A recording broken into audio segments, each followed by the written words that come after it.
Could have been a top pick, still a trending topic.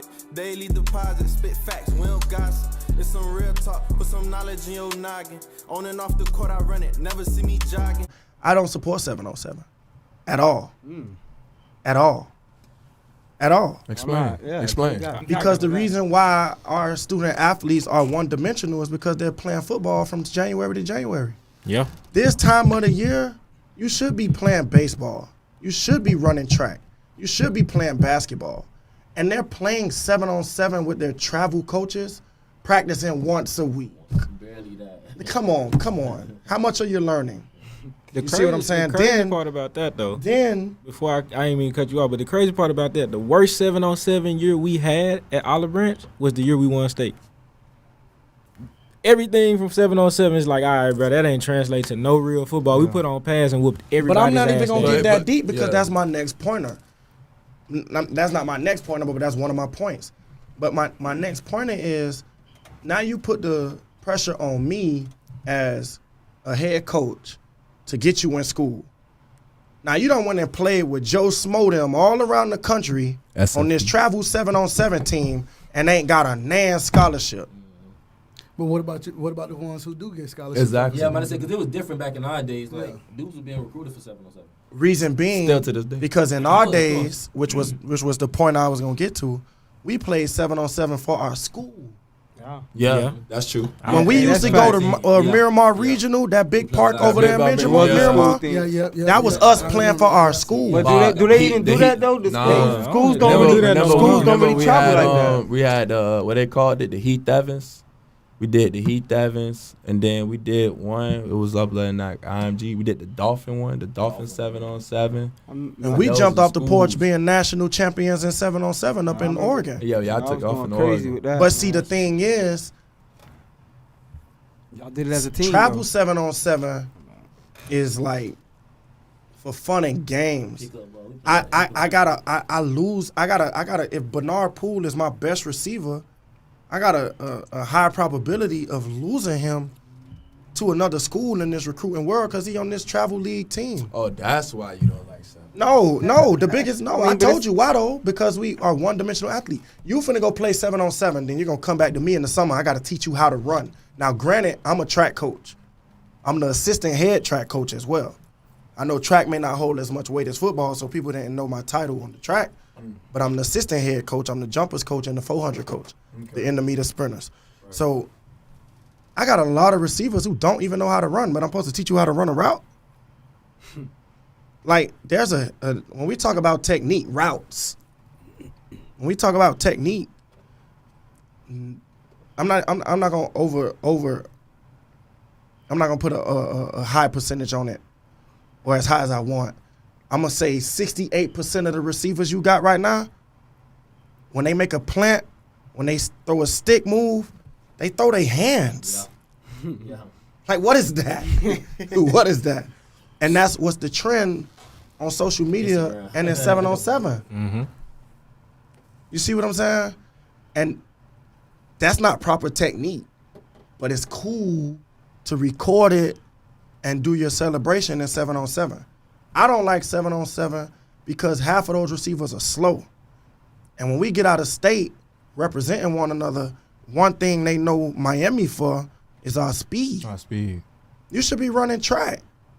So that leads me right into basketball. That leads me right into my next conversation, man, because we had the conversation before as far as is track. Do you feel like track is something that is needed, that's a necessity for athletes if they want to become the best, athlete that they could become? Oh, so I'm going to answer his question with a question.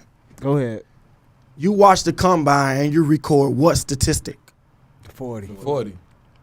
But you could train for that. You don't need track for that. And that's what we was talking about, too. Remember we brought that up, OJ? We was like, okay. Lee, you could train for that, Lee. People who train for the 40 run sub 4.5. That's not slow.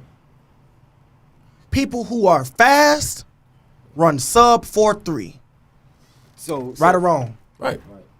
So if you can run, you get a shot before somebody who could catch. If you can run, you get a shot before somebody who could cover. If you're a D lineman and you could run, You get a shot before somebody who could sack. So how can you tell me speed is not the most important element in the game of football? We like Tyreek Hill because of what? Blazing. He's fast. Now he's naturally hold on. fast. He took the time as a professional to go develop his route running. Yeah. But we liked him because of what? His speed.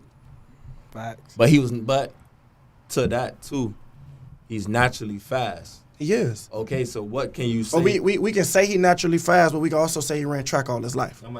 So it's Because as a track guy, as a guy who studied sports science and anatomy and physiology and movement competency, it's one thing to be fast and there's another thing to understand proper mechanics.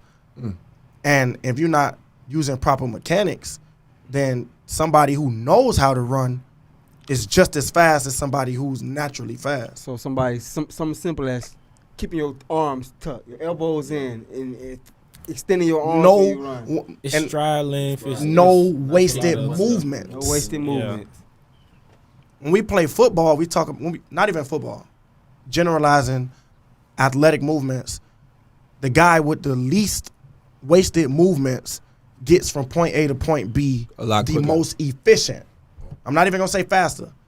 The most efficient, meaning he can do it time and time and time and time again. So now when you talk about Kobe Bryant, what he did in overtime, he does in quarter one every game because it is built in his mechanism.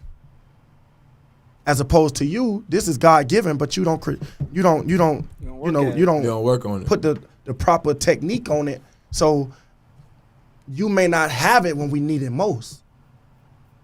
You see what I'm saying? And that takes me to a hell of a route runner like Justin Jefferson. I watch him run routes, and he has horrible technique.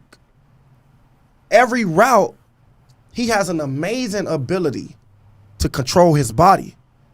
And every one of us are superheroes in our own element. There are things KK could do that I can't do. And that's for each and every one of us on this earth.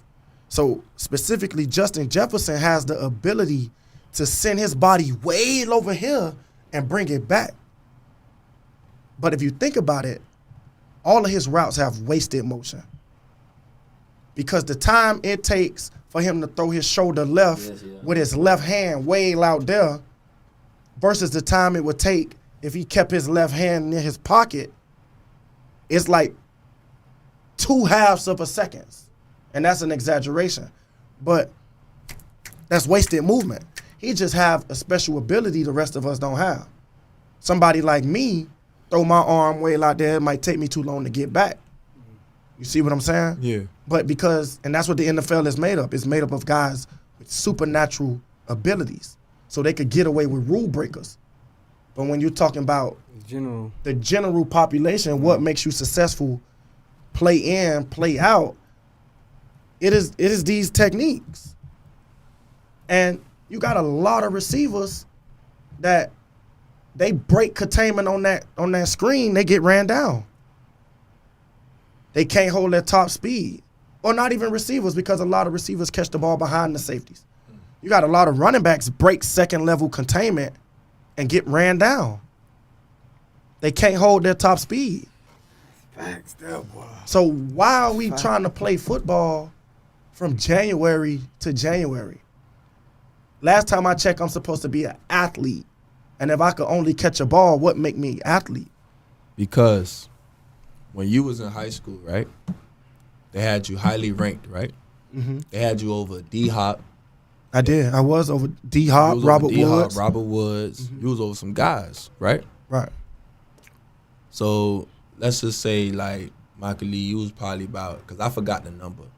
Like, I'd say, like, you probably, like, was the 11th, like, best receiver in the country. In your time, right? Right. Like So what you ran at the West when you ran, what you ran, like, the 100 or the 200? The fastest 100 I ever ran, and it was because No, I'm just saying. Not the time. I was a 400 guy. Oh, you was a 400 guy. Okay. But I ran, the fastest I ever recorded was 10.7. Okay. And that was me saying I don't want no parts of the 100, because in my era, it was some guys in that 100. Exactly. Yeah, so like. But if that's I what I'm trained day in, day out for the 100, the way I trained day in, day out for the 400, I could have went 10.5. So this is what I'm saying.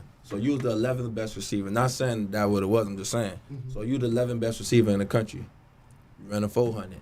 Are you the 11th fastest person in the country running a 400, or you're the 11th best receiver in the country?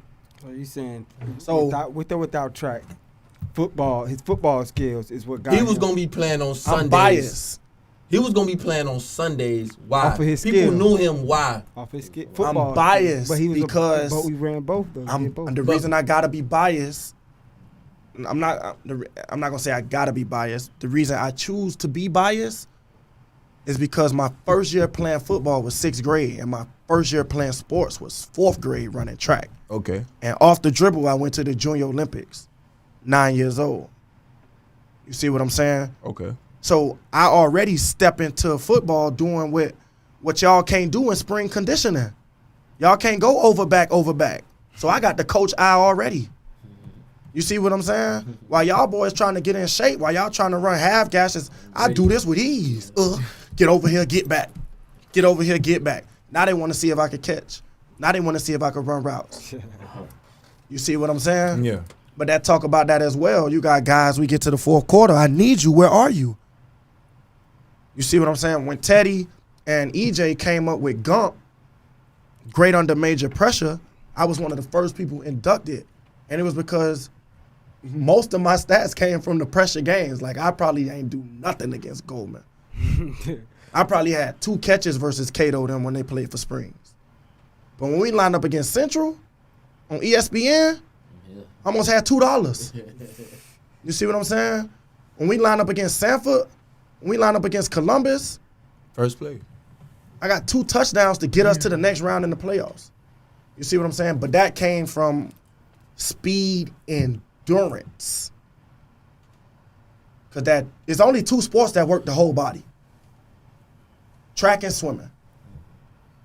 So we feel like it can only benefit you running track, and that there's nothing. Because basketball teach you quick twitch, jumping. Yeah. We got arguably the best basketball player in his class in Calvin Russell. Shout out that boy. You throw him a fade, somebody going on the t-shirt. Right? So, and then let's go over to the diamond turf. Right? Let's go over to the clay. Running from base to base is short sprints. You working on your twitch. I'm biased on that one myself. Playing outfield. No, this is why I make my son play baseball and run track. Everything else he play on his own. I make him play baseball and run track because first off, he thinks he's a receiver because I play receiver. So if you think you're a receiver, then you need hand-eye coordination. Sure. And what is better hand-eye coordination than tennis and baseball? A lot of people don't know, in the 4th grade, I was a tennis champion. Oh, that's crazy. For Norwood Park. A lot of people don't know that. That's crazy. I was a tennis champion. So lateral movement. Mm-hmm. You see what I'm saying? So this is why I don't support 7-on-7, because it teaches you one movement. And for somebody who's had the ability to study anatomy and physiology, study sports science, coaching, and understand movements, 7-on-7 is cheating a lot of those athletes. So let's say like you have some teams, because I'm in the 7-on-7 world, and I'm pretty sure you was in it too. I was. So there are some teams that do practice not just one day. Like they practice like year round, like Tucson turf, right? Like and low pro, like them boys practice like, you feel me, like year round. So you might get some teams that just may practice for one day, but I feel like I just feel like it's probably like just for one day. Like, yeah, them boys might get a practice in, and I feel like maybe like with you, like you probably talking about it just from like the wide receiver standpoint, but I feel like personally, you working on everything. As far as like quarterbacks, they're working on their reads, you working on your drops, you working on everything. So I feel like that helps them. Right. Like, you feel what I'm saying? Mm-hmm. So I feel like far as now DBs, you working on, I feel like it helps all these kids, because these are the top kids in the country, or these are the people who they say these people are. You feel what I'm saying? Not saying that they not who they are, but you can't tell me that a Jeremiah Smith is not going against Jeremiah Smith is arguably the best hurdler in the state. Right. Now, hey, listen. No, He's running track right now to No. this day. He's one of the best hurdlers in the country, for sure. I'm a track. Yeah, he ran the 6th fastest time in a hurdle. Yeah, for sure. Granted, but I'm saying though, he also is working on. He's going against the number 1 corner in the nation. He's going to go against the number 2, 3, 4, 5. He's playing 6. 7-on-7 and running track. You feel what I'm saying? Agreed. And playing devil's advocate to your points. Quarterback gets a general 4 seconds in 7-on. Am I wrong? Yeah, that's because they try to make it real football. But Bane at D-line ain't giving you no 4 seconds. 2.5. 2.5. When you played against Central last year, if you didn't have the proper protection, if you didn't understand how to block Bane, did you get 4 seconds? No. So that right there, crossed out. But everybody don't got a bang. But we're talking about Norland, St. John, Bosco, Chaminade, Central, Northwestern. We're not talking about Springs. We're not talking about Goldman.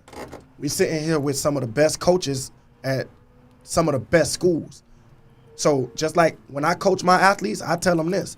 When I had the chance to coach at Norland and I was turning DBs into receivers and I molded Robert McMahon before I gave him to Central. So y'all don't make me get into depth. Hey, Flash was that guy. Shout out to Flash. Don't make me get into depth. I wanted to coach him so bad. Don't make me get into depth. All right, you see what I'm saying? But at the end of the day, my motto to them is, I'm not coaching y'all for Murray State. I'm coaching y'all for Clemson. What you doing right now, I want you to be able to walk on Clemson campus and be prepared. What you came to me doing, yeah, you good enough to go to EKU. That's not what I'm coaching you for.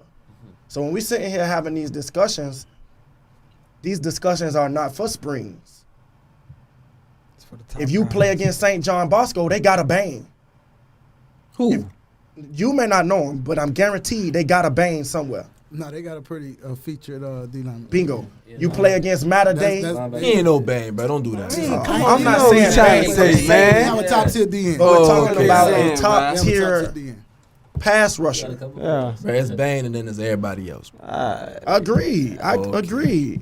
You biased, you're a rocket. But what I'm saying to you is, linebackers don't like to tackle because they play 7-on all year. So I run the ball 30 times in this game, people in trouble. Why? Because this time of the year, all they doing is working on dropping back. They're skills. But when you get to college, do you know what linebackers are considered? Big skills. Yeah, They classify you as skills, bigs. That's when they start. Linebacker is not a skill on the next level. But because we done got married to 7-on-7, linebackers becoming a skill. So now when it's time to line up against Derrick Henry on the next level, he don't want no action for 30 plays. Come on, man. You see what I'm saying? Another thing, 7-on-7, you cannot touch me. Another thing, JoJo Trader came to 7-on-7 with his scholarships already. Another thing, the scholarship that I get because it's a very small percentage of players, if they get a scholarship from playing 7-on-7, they still want to see what you're going to do when the pass on. Mm-hmm. So everything about 7-on-7, the travel part, because I'm all for when you play for your school. Chaminade is going to go on college tours. They're going to take their student athletes to Georgia. They're going to take their student athletes to Oregon. They're going to take their student athletes to Tennessee and Florida and Florida State to play against Boone, to play against Valdosta, to play against these schools. But you got some guy who's a handler running this 7-on-7 team, and it's not no chemistry being developed. Now, the one thing I do like is when I say that is I see what Shula doing with Raw. Kelton boy. But he got his guys. Yeah, he got his guys. When I coached at Northwestern in 2019 when we won state, I had Tiger playing for DEF CON and all the receivers was playing for Immortals. What sense does that make? So now when we get into spring football and we get into summer workouts, we have to rebuild chemistry because my receivers was playing with Columbus and Gulliver Prep's quarterback. And my quarterback was playing with Western and Dillard's receivers. I get that. You see what I'm saying? It's definitely different from our era, like you said. Yeah. We used to travel with our team. We traveled with our team. Always. So it's like the 7-on-7, you couldn't really knock it as far as building that chemistry because it was like you're saying, the quarterback's going through his development with his guys. He's going through, getting that connection, getting the timing down with his guys. So nowadays it's like, you switching from this guy to this guy to this guy to this guy, and then you got to come back to your program and get broke back into how y'all got things going over there. You feel me? Then you got Deion Sanders and Kirby Smart finna show up to the school and ask, are these two-way athletes? No? They finna ask, are these two-way athletes? They finna ask, can these students run? You see what I'm saying? So how is that being going? How can that go on if I'm playing 7-on-7? So, and I don't want to sound like somebody who can't coach it because I've had several opportunities to have my own 7-on-7 team. But I understand the bigger picture of mechanics and movement competency. You see what I'm saying? And for our viewers, if you don't know what that means, go Google movement competency. Routes. You see what I'm saying? You're not learning that playing 7-on-7 all day. I watched them boys work horrible release techniques at 7-on-7. No stacking, shoulders not down, no head and shoulders. It's definitely. Every man falls for a little bit of head. So I don't see no head and shoulders movement. Facts. You see what I'm saying? Like you see what I'm saying? You see what I'm saying? You see what I'm saying? Like I get into deep. Like this goes back to the first question about me becoming the head coach of Miami Northwestern. Right. My path came from me saying we're going to be technicians because he can run jump, he can catch, he's fast. What separates you? I really watch Antonio Brown tape. Dog. Technician. They really had two corners lined up on him in a punt formation. This man 5'9". Technician. Crazy. That's facts. No false steps against press coverage. Now, when I was in college, we was told that against press coverage, it's okay to have false steps and bucket steps. But then we took the game to another level. What if with somebody in tight press coverage routes, what if somebody in tight press coverage, I can still have every step calculated and no wasted step? Now what? I'm that much faster. I'm that much quicker. Because Bane is not giving us enough time to be dancing in place. Definitely got to gain ground. Every step, you should be. Bane ain't giving us time to be doing all this with and all that you get to do in 7-on-7. You got to beat him right now. You got to beat him right now. And then handicap the kids, too, because you do all these releases. And I got this from Dorsett when I was at Miami. But, obviously world-class speed. It's just like when you get to the next level and you working as a starter for a college team or the NFL, when you get to that level, everything's on timing. Third outside step.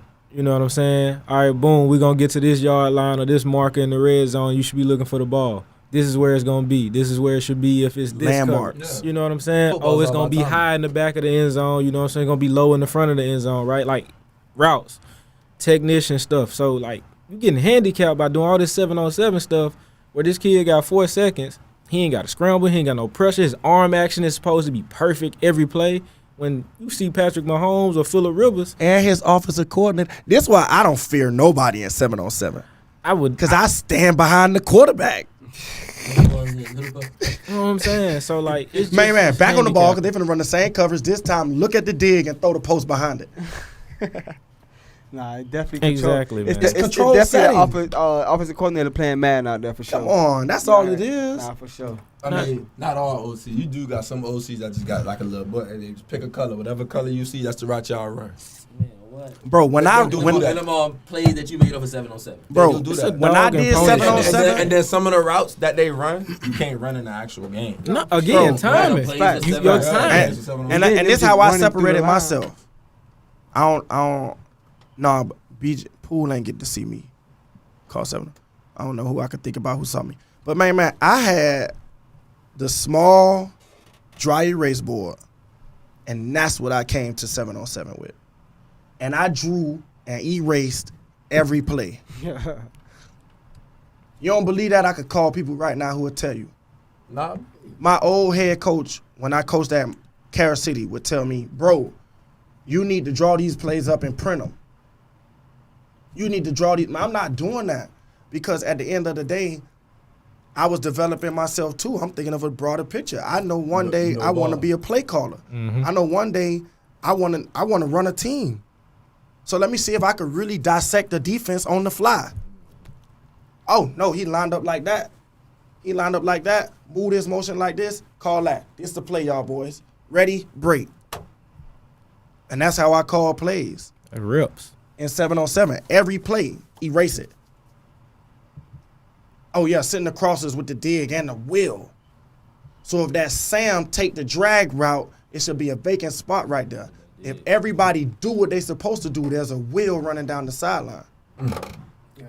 You see what I'm saying? Mm-hmm. They playing 2-man under. All right, we going to attack the middle of the field. Post. Definitely, man. We're going to take what the defense give us. It's 2-man under, so we're going to space them out, and we're going to run option routes. You by yourself. Gotta win. You see what I'm saying? Really attacking the coverage. And that's why I said, I don't support it. I don't support it. It's not real football. It's controlled. I would stand right there. If you give me some of the – if I did 7-on-7, well, we going to do it because we do college tours for Miami Northwestern. So we're going to go to Georgia. We're going to go to UCF. We're going to go to Florida State. Like, we're going to go do those things. I'm going to show you. We're not going to lose. No. It's a big statement. Hey. Norland won Georgia last year. Yes, sir. Don't get at them. Hey, and our calling defense. What we talking And about? I we don't know would've nothing won about Florida defense. State. You remember what I We did were with too tired. 7-on-7 when I coached at Norland? Shout out to Norland. We won Georgia. You camp. remember Yes, what I sir. did with 7-on-7 when I coached at Norland? I'm just telling you, it's gonna be hard to win this year. It should. That's what you should say. And I should say, we're going to win. Yeah. So we're saying what we're You should supposed to say. say. So are you gonna do what you at Northwestern? What you doing? What you did on 7-on-7? You gonna have your little dry erase board and just That's different. feel me? Yeah, No, you because the that's coach, our yeah. team, and we're working on chemistry. So I'm going to be teaching them coverage beaters. I'm going to be teaching them how to read. You see what I'm saying? So I'm going to be teaching them. So one thing we did at University of Louisville when we had Teddy, and shout out my guy Will Stein. He has just been promoted from UTSA. He is now the offensive coordinator at University of Oregon.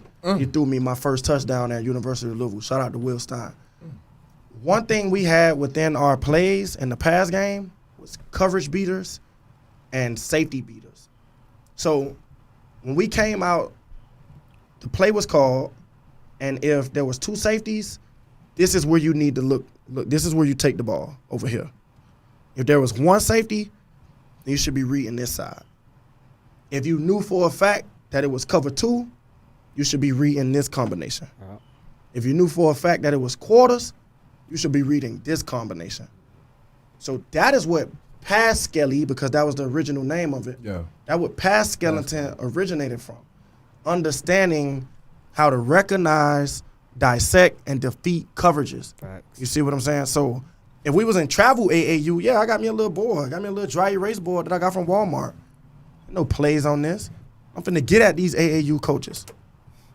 Finna get at them. Hey, man, I got to switch these topics. We going to stay on these topics forever with these guys, man. Hey, man, it's 2 more things I want to get out there before we get up out of here. The first thing I want to talk about, we were talking about a young man. I just want to say, just talk about this topic as far as these young kids and how accessible it is for these young guys to be, utilizing, marijuana. For me personally, I feel like that's a very important topic to talk about just because I'm going to just talk about from my personal experiences, just being back in high school, playing football, playing all sports. 'Cause I played baseball, played football.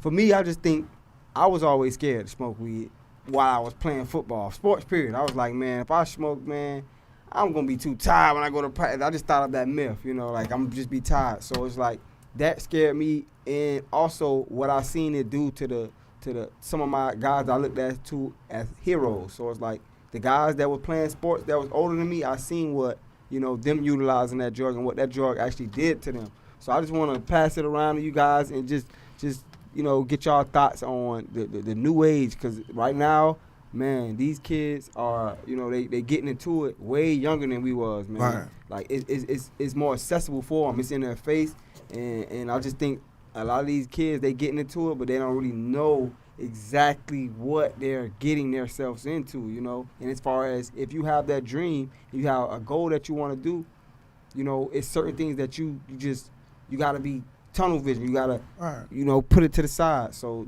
I got two things on that. Go ahead.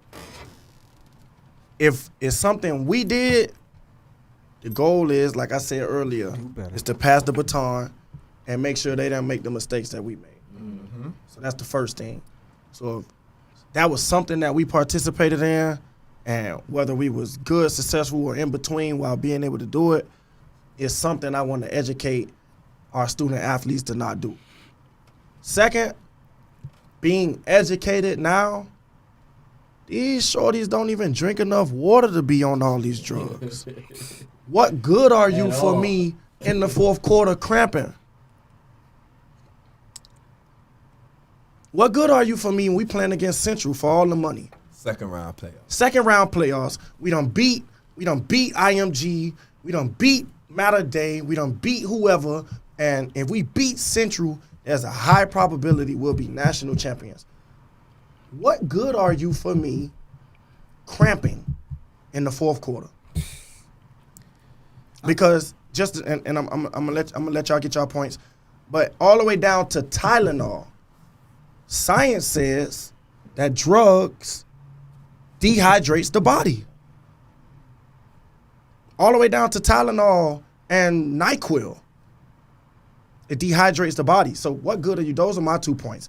If it's something that we did, I want to pass the torch and make sure you don't make the same mistakes we made, one. Sure. And two, I don't even think they're intaking enough water to be on drugs with that teenage brain that's not fully developed to be out there trying to play 4 quarters and an overtime if need be. Right. I think that from my perspective, that's the big one, right? The age and the development of the brain at that age, right? I'll say personally, that's the one thing, right? I don't know no crack users. I don't know heroin users. That ain't our era, right? It is the one drug that I've seen destroy millionaires, right? And I'm talking about being a coach in this game, destroying athletes, right? Guys who make it all the way to the NFL that we know smoke, and it's the one thing that they just can't get a hold of. Yeah, you know what I'm saying? And it literally killed their careers, right? So it's a lose-lose, especially if you're an athlete. It's a lose-lose. Sad to say, it started at home. You know what I mean? Like, the way I was brought up, like you said, you was scared. If mama found out I smoked, I can't even go in the house. Like, I wanna be here right now. You see what I'm saying? And like nowadays, bro, like these kids, they parents, they let them get away with it. You see what I'm saying? So that's why some kids feel it's all right to do it. You know what I mean? Like, as a coach, I can't say nothing to you if your parents ain't saying nothing to you. Right. You know what I mean? And I just feel like nowadays, bro, honestly, that's why I got back into coaching. You know what I mean? Like, that's why I started coaching. Just to be that example to show these kids, like, yo, certain decisions you shouldn't make. You know what I mean? I ain't smoked a damn all life when I was an athlete, you know? So it's like, bro, what's the difference with you doing and me doing? You know, if I could do it, then I know you could do it. I could say, bro, I remember when I was at UCF, when we did our drug tests, like for the school and NCAA, because, it was 2 different ones. Mm-hmm. If you failed, you suspended, right? But not only that, bro, the coaches then they made you call your mama and them be like, yo, you suspended, bro. Like, when your mama like, why you suspended? Oh, I failed the drug test. You failed the drug test. So it's like, and remember, like when you left your household, boy, you wasn't drinking, you wasn't smoking, you wasn't doing none of that. So now all of a sudden, like, so I could say also too, like, for some of these kids, like I feel like it'd be a culture shock to them boys. You feel what I'm saying? Get like, out of the house, you get away. Yeah, you get out of the house, you get away. You see, oh, y'all do that. Oh, that's why y'all do that. Oh, dang, I ain't never do it like that. Yeah. And then, you know, I feel like it's just the peer pressure. Most of these kids, because these kids be easily influenced. Sure. Like I could go find a kid that probably never played no sports, send them Northwestern and be like, bro, like, I got this and this and this. Nah, how you did that? Oh, Lee did this and that. No, he ain't do that for me. So you feel what I'm saying? That they just easily influenced. Like, so, you know, I just feel like that's an ongoing cycle that it can't be, like, I feel like deep down and it hurt, like, it won't be stopped. You feel what I'm saying? Because of the household and because of who these kids are around. So I feel like we got to dig into the root of that. Like, you feel what I'm saying? You have to fix, like, yeah, I mean, like, we going to do so much as coaches. We can't fix their household. You know what I'm saying? We can't fix their parents. We can't, tell their parent, you can't do that like that. That's their parents. Yeah, for sure. You know what I'm saying? But I just feel like us. Well, I don't know. Right. I feel the same because way. I'm going to say that. This is what I'm going to say. No, but I'm saying, I ain't want to kill you, OJ. I'm going to say this, though. This is what I'm going to say. As a receiver coach, I got to think like that. But as a head coach, well, okay, that's different. But not even, because some head coaches, they feel the same way. Oh, you can't stop them, so teach them how to do it. No. No, man, we I ain't saying teach them how to do it. No, I'm saying I'm just saying like we blessed to be in a position to these kids mentor the shorties. Yeah, but they're not even spending. They're not even spending. They spending more time with us than they already parents. Right, but as a position coach, what I'm trying to say is, as a position coach, you have to deal with so many excuses from the parents that you don't have to deal with as the head coach. Like, bro, you're in December, you're going to be telling me to get your child in college. Right. So one hand washes the other. Yeah. You need me to get Lil Malik in college? Well, this is what I need you to do with Lil Malik when you go home. Well, coach, he going to listen to you because you his coach. Okay, say no more. So we're going to tag team him. I'm going to throw the alley, you going to catch it. You going to tell him, unless he do this like that, then there are consequences with playing for my team. Y'all gotta be walking and hand in hand. And now we hand in hand. Y'all gotta walk hand in hand. It's one of the we things, hand in hand. It's one of the things, like, me as a coach, I don't allow the kids to cuss around us. Yeah. Right? Mm-hmm. That's discipline that should have been groomed in the household, right? Yeah. I don't care what you do when you around your mama, but these are the standards around me as a coach. Mentor, leader of men. Just like that. And we pushing it just like that. I don't care what you do when you over there. These are the standards on this team. This is the standards in my group. This is the standards around this program. 9 times out of 10, you break them habits with you, he goes somewhere else. He ain't gonna want to do the same thing. Like, you gonna be in the back of his mind, like, I can't do this because coach over there, he already said this. But see, I'm looking at the approach that I'm taking is because, like, I'm thinking how Steph's thinking. Like, at the end of the day, it's so hard to get the student athletes to change what they're allowed to do at home. Exactly. So I'm looking at it like, all right, well, how can I infiltrate what they doing at home while not being at home with them? All right, Pops, this is what we gonna do, Pops. Because you keep calling me talking about how I'm gonna get him in school. Is he gonna start? Exactly. Am I recruiting somebody else to play over? This is what we gonna do. And the old boy just put a whole 3-5 to the face in front of Shorty. Yeah, this is what we gonna do, man. This is what we gonna do. Because I had the same issue as well. I love me some Jeezy. I love me some Lil Wayne, okay? But now when my kids get in the car, I gotta put me some Frankie Beverly and Mays on so that they don't go to school and be cussing. What? You see what I'm saying? So now I'm practicing what I'm preaching. So I'm telling Pops. Same thing I tell my single moms. Until you punch him in the mouth, I can't put my foot in his butt. I can't, because he have an adult to run to.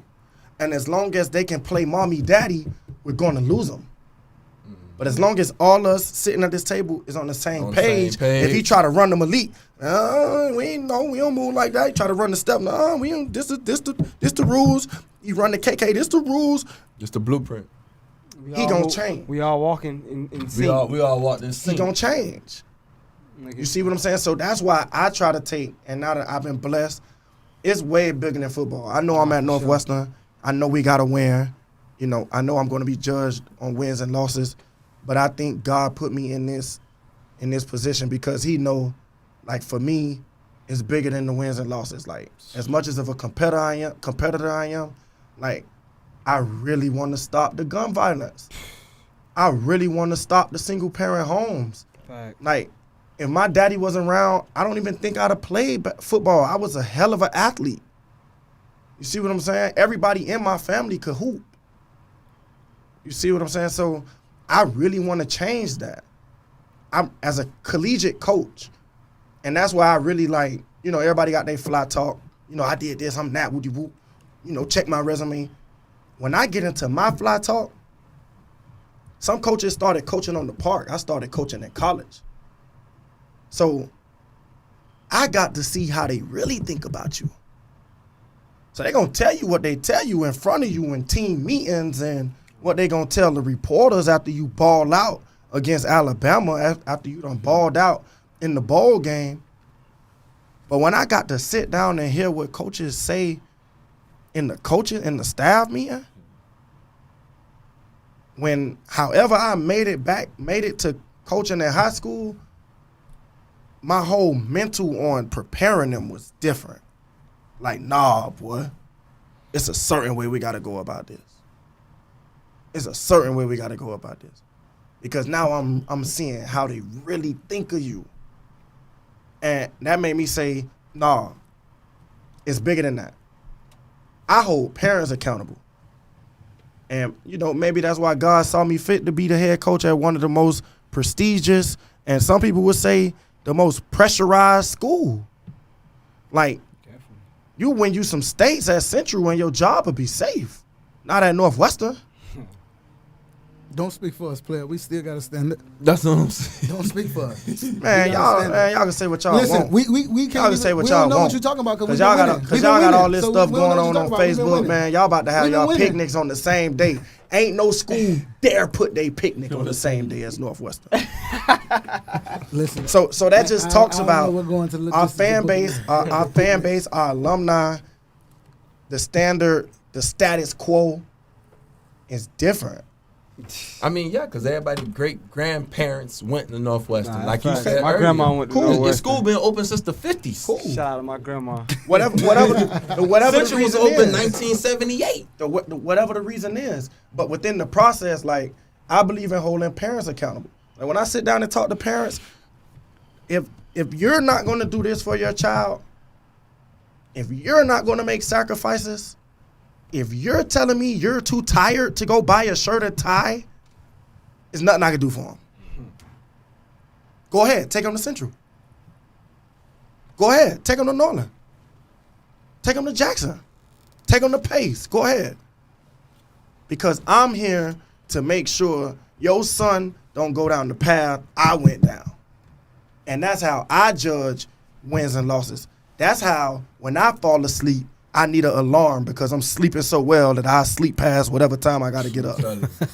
You see what I'm saying? Because it's bigger than that. Like, bro, like, our time is going to come for us to be able to win. But the real wins are them shorties graduating from this school and that school. You blink your eye, they right back in the neighborhood. So it don't matter if it's Booker T or if it's Central or if it's Norland or if it's Hollandale. We still losing the great fight of you are a black male. And those two reasons right there equal 100 strikes. You're black and you're a male. That's all they need. And you will die for a traffic stop. You will die because you ran a stop sign. You will die because you pulled over and fell asleep. You will die because you pulled over on the side of the highway and you was changing your tire and they pulled up and said you was still in this car.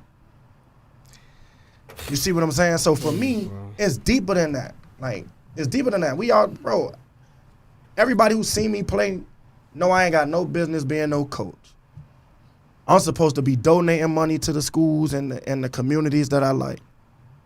But I had 7 surgeries.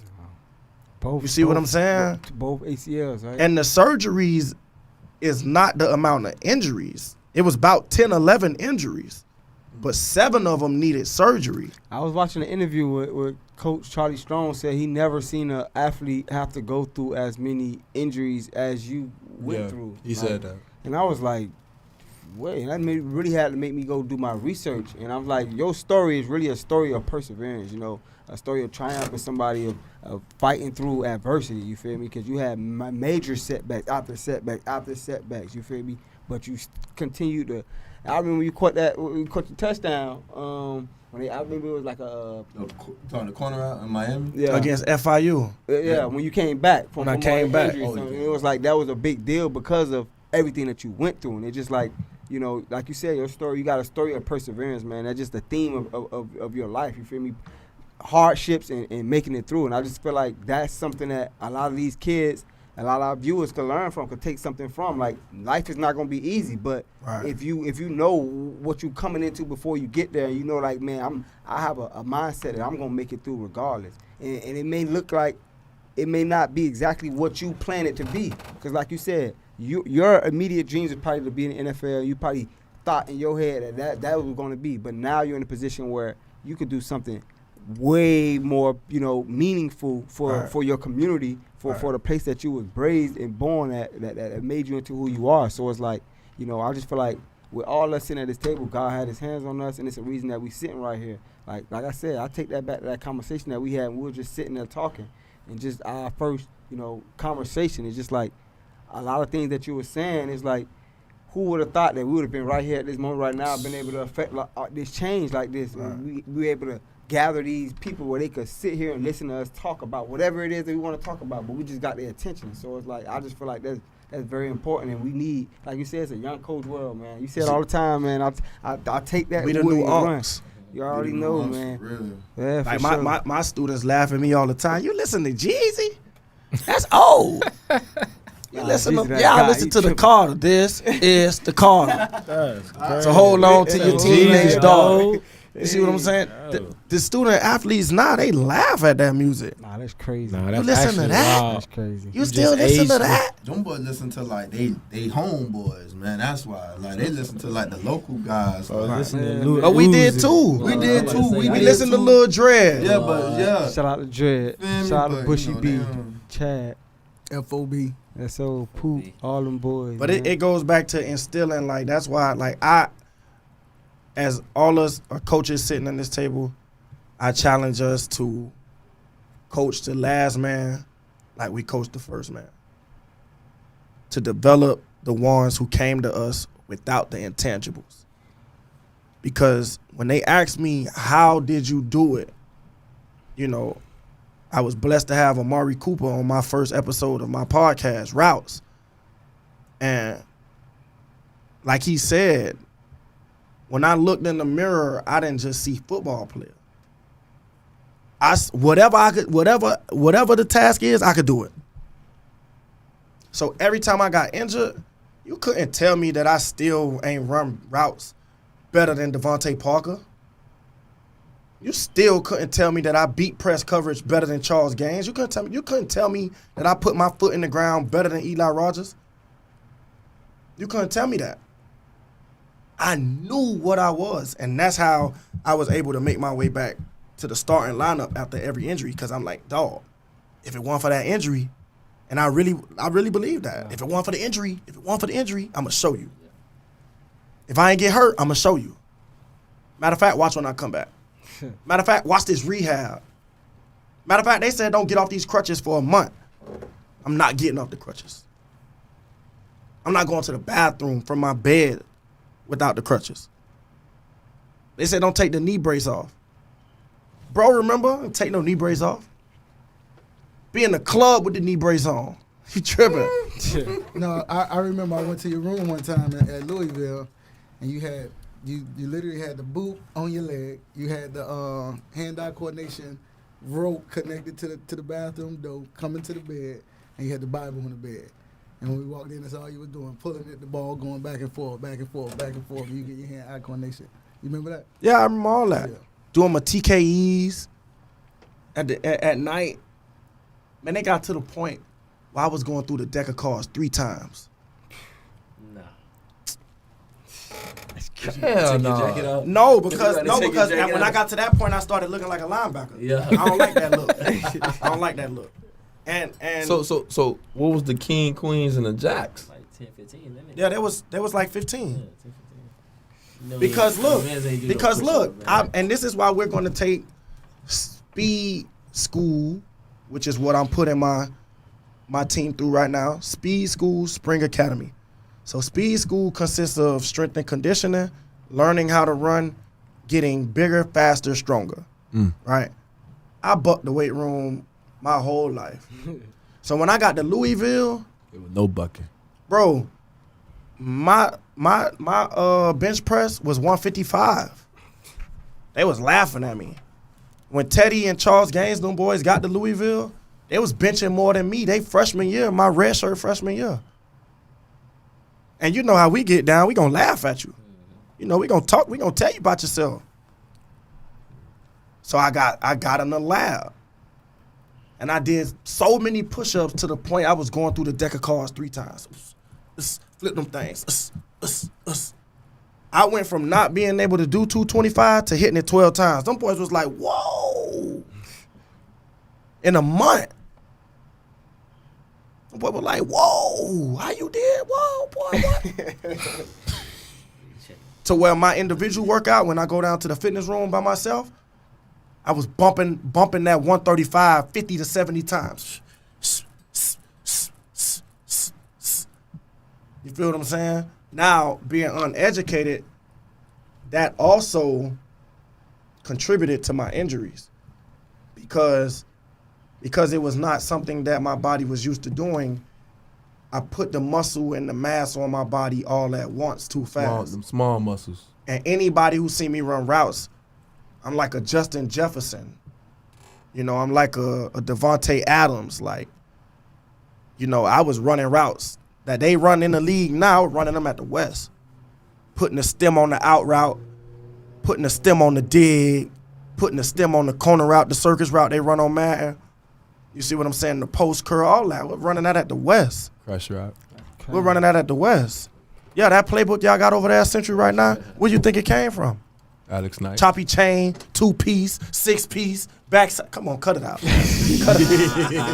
Hey man, hey, right before we get up out of here, man, I wanted to get y'all last thoughts and sentiments because I you know, with helping develop these kids as far as being coaches, we know that it takes a village. So I just want everybody to go around and give a shout out to their village, man. People that, you know, that your support system that help you get through to where we at right now, man. I start off going first, man. Definitely want to give a shout out to my mom. She definitely was the leader, the person that kept me and my brothers out of the streets, man. Kept us with a direction, kept us, you know, focused, kept us grounded in God, and just, you know, her heart. That's the biggest thing that she gave me, like something where I just want to help people. Like my life mission is to help as many young black men as possible, you know. And I owe that all to my mom. So I definitely want to give a shout out. I love you, Mom. Shout out my brothers, my old boy, man, aunties, everybody, man. Anybody I'm forgetting, my bad. True. I'm going to say my mom and God, but that's given. Yeah, for sure. I'm going to shoot out Coach Rob. He still coach with y'all? Yeah. I'm going to shoot out Rob, Coach Jeff, Coach Cookie from Norwood, my 2 sets of godparents, Harvey Martin, Octavia Bell, Corvin Lamb, and Tasha Lamb. Like, those people was monumental in my life. Yeah. Miss Cookie, them at Norwood, they the ones who got me off the porch. You know, my mom worked so many hours, I had to go to before school camp, YMCA, and after school camp. And they got me off the porch. Miss Cookie, God bless the damn Miss Peterson, you know, Coach Jeff, Coach Rob, who coach at Norland right now, they was big in getting me in sports. And then my 2 sets of godparents, you know, Octavia, Harvey, and Corvin and Tasha Lamb. They was big, monumental in my life. Oh, for sure. Shout out to them. Yeah, I mean, I go next. I mean, ain't gonna be nobody from down here, obviously. But man, outside of the family, you know, my pops, my first coach. So for sure, shout out to him. Just instilling in me discipline and everything. But just beyond family, you know, mom, dad, aunties, sisters, you know, coaches wise, man. Coach Wren, WREN, head coach at Union High School down in Mississippi right now. I mean, ain't nobody. I call Coach Ren to this day. Anytime of night he pick up, what's up, big dog? What you need? So, definitely a pillar. One of the few coaches that believed in me when I was doing, baseball and football. I didn't run track, so that was something that they would kind of fight me on. And I'm sitting here like, look, I'll put in the extra work to go to speed training. I did all that, but I wanted to play baseball because I knew the hand-eye coordination was so big, and I was really good at tracking the ball. So, Coach Ren believed in that. Coach Poole. From a teaching standpoint, Jesus Christ, so many, man. I mean, just even professors in college that saw me go through the injury, man. Just Ellen Marie McPhillip at University of Miami was one of the people that saw me beyond just being an athlete. So I mean, just so many people. Definitely a lot. I put y'all on the spot with that one. Yeah, it's so many. I don't even want to keep going because I'm gonna leave people off. But before I leave this one, I definitely gotta say Coach John Wesley Ray. I mean, him, his son, and then my boy Jordan Barnes were the only people that threw with me when I started playing baseball because I started at 11. So, I was terrible. But I had a chip on my shoulder, and I was like, all right, cool. Y'all been playing travel since y'all was 5, 6 years old? I'm going to show you. By 14, I was playing up in high school while I was in the 8th grade playing baseball. So, and that's because of people like that coach that believed in me and them folks that, understood, what kind of athlete and my determination. So, the village is bigger, but I definitely had to, shout them out because it's a lot. It's a lot. Definitely shout out to them boys, man. Definitely. Yeah. So, I'm going to keep it to the football spectrum, right? So, shout out to first off, the young club, right? I've been doing this a long time, man. And like Lee said earlier, is our time. So shout out to all y'all boys coaching, right? Shout out to Coach Maul, Trench Maul, Coach Jude. Shout out to Coach Dingle, Coach T. They the young up-and-coming receiver coaches at Norland. Shout out to Shu, all the boys, Murph, Kerry. Shout out to all the young boys that's doing it, man. The big thing, we building bears, and either you coaching it or you're allowing it to happen. Either you said that too fast. Yeah, either you're coaching it or you are allowing it to happen. Routes. Either way, it's going down on your watch. Too. Chuck, man, shout out to my boy Coach Chuck, man. That's definitely, man, one of the guys. I'm glad you said Chuck, man. That's one of the guys for real. He's the running back coach with me at Chaminade. He was coaching. That's my older cousin, by the way. He coached with me at Norland. But that's just a guy that I just turn to for anything. I don't care what it's for. He's like a father figure, but we only about a year and a half apart. He a year older than me, but it's like I call him for whatever it is. I don't care what it is. I'm calling Chuck. Hey, Chuck, man, what you think about this? And he going to keep it 100. We've lost a lot of family members in these last upcoming years, so it's been tough. We trying to keep our family together, but it's like I said, it's up. Like I tell my family, it's up to, I put that burden on me and my brothers, our generation, to do that, to step up and be that glue to our family. You feel me? And definitely, I don't know, I just got off topic, but shout out my boy Chuck, man. I love you, boy. One more, I can't forget Coach Atkins, man, the offensive coordinator, offensive line coach at Florida State, right?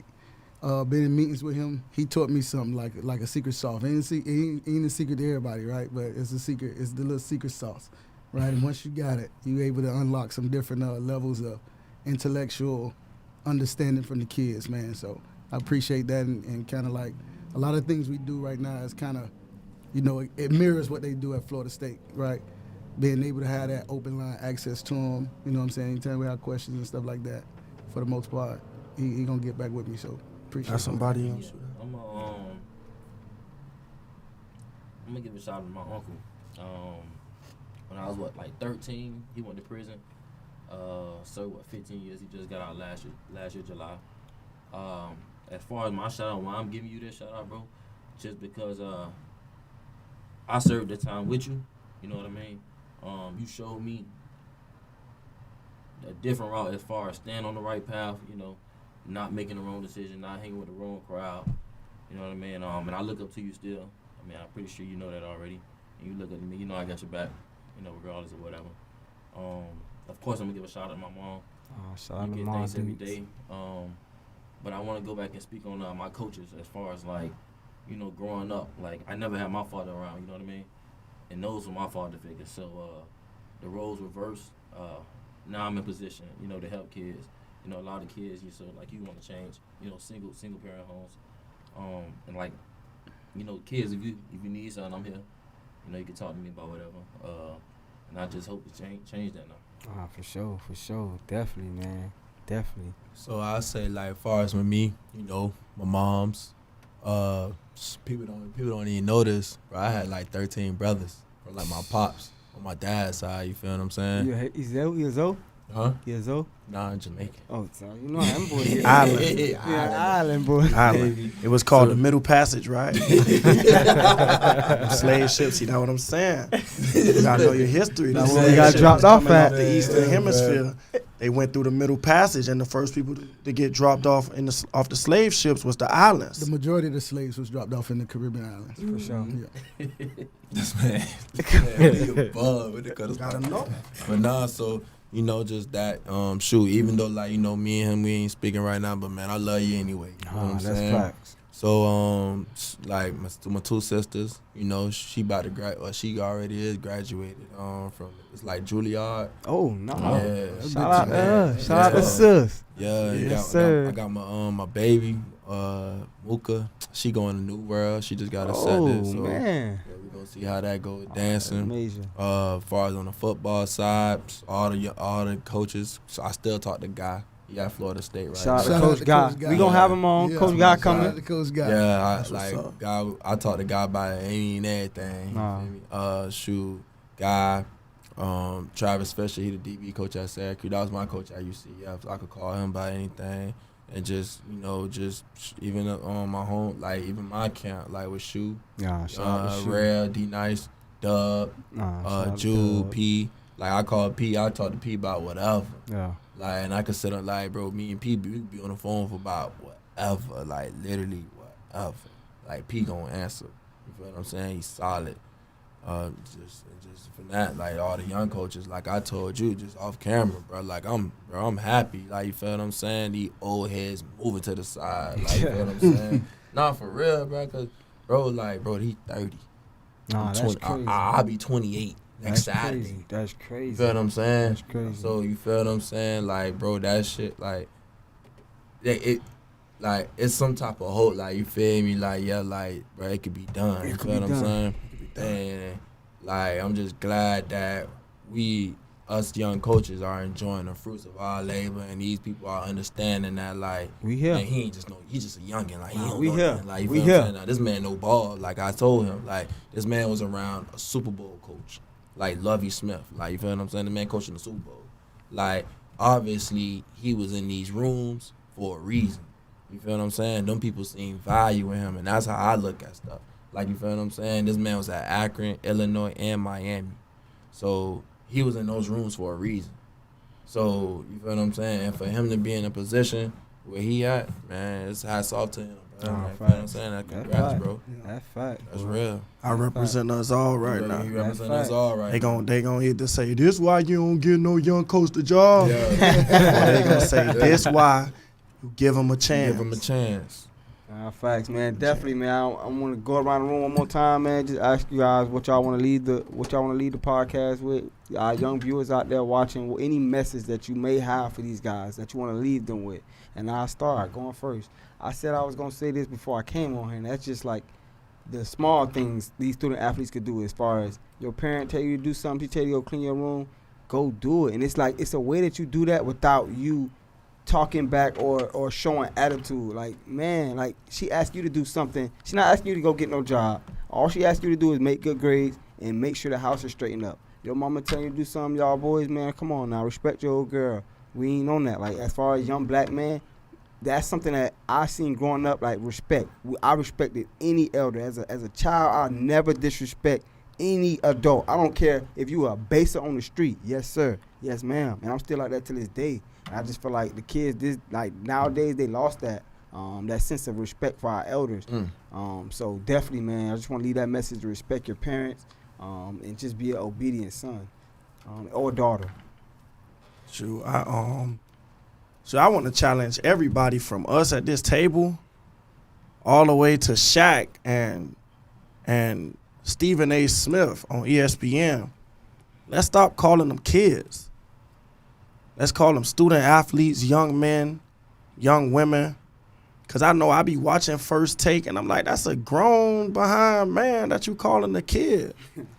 So I would like to challenge everybody to say, you know, and I know it's easy to say it, but you know, young adults, student athletes, young man, young lady, because I hate to see them calling, you know, like Skip Bayless, like he like that 70. kid, that kid, that kid. This man married with kids of 5. Like you call him a kid, kid. Yeah, you see what I'm saying? So I challenge everybody to not say kid, you know, say student athlete or young adult, young man, young lady. You talking historic? Teenagers the one that started the civil rights movement. Like they got it going. Like they started that. Students at FAMU was out there protesting, you know, through the days where black people was right here struggling to gain their independence and just that respect. So it's like, yeah, I want you guys, the young athletes, to understand, and just young people in general, understand how much power that you guys have if you just take it into your hands. Like I said, the civil rights was started by teenagers, literally.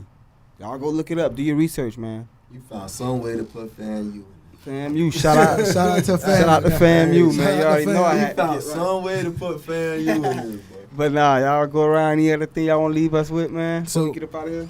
So I think mine will be just straight up, just be about your craft. Like if you out there, be about your craft. If I was a barber, I have a book bag full of clippers. If I was a landscaper, I have a truck full of lawnmowers and blowers. If I was an athlete, I would look like an athlete in every facet of my life, to include social media, right?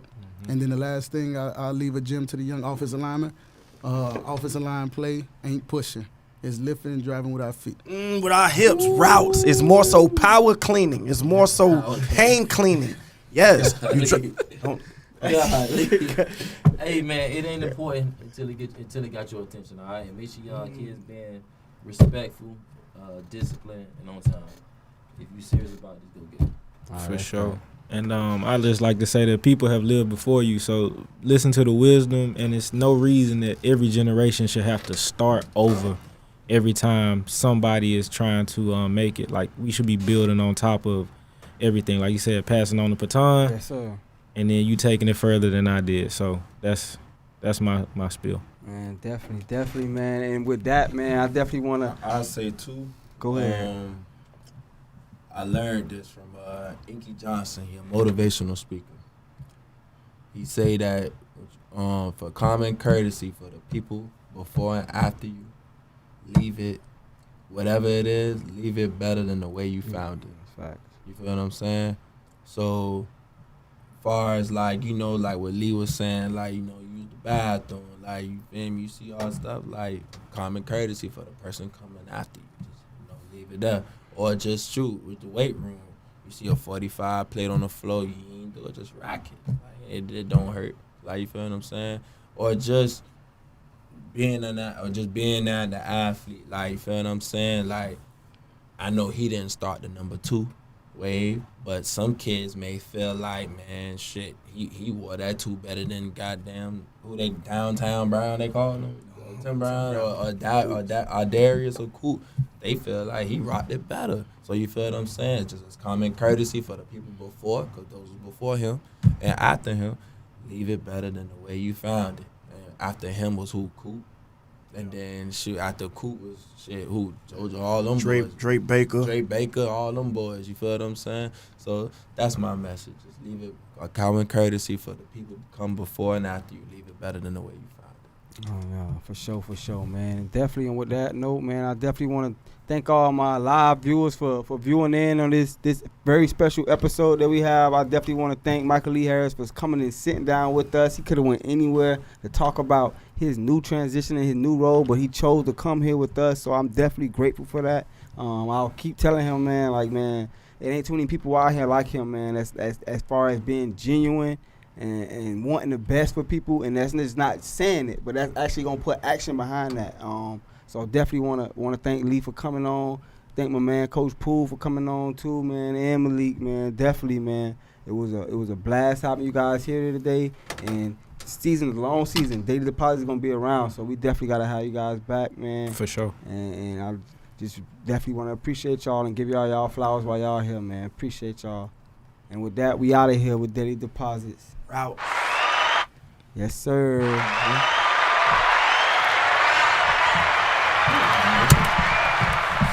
boy got any live. That live still going? Mine been went out.